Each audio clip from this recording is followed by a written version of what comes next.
Alam mo ba kung bakit mahalaga ang Sabat? Ang Sabat ay hindi lang simpleng pahinga, ito ay regalo ng Diyos para sa tao. Ayon sa Genesis chapter 2 verse 2 hanggang 3, matapos likain ng Diyos ang mundo, siya ay nagpahinga, pinagpala at pinabanal ang ikapitong araw. Ibig sabihin, ang Sabat ay may tatlong bagay: pinahinga, pinagpala at pinakabanal. Hindi ng tao, kundi ng Diyos mismo.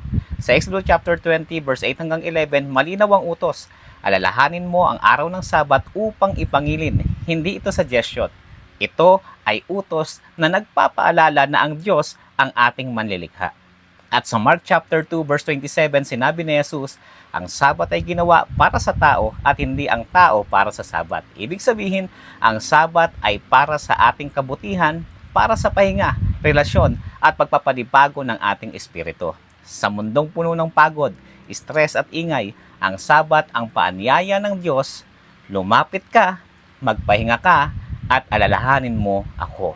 Kaya tuwing Sabat, hindi lang tayo tumitigil sa trabaho, tayo ay lumalapit sa Diyos, nagre-renew ng relasyon at nagpapaalala kung sino tayo sa Kanya. Kapatid, huwag nating sayangin ang regalong ito. Happy Sabat!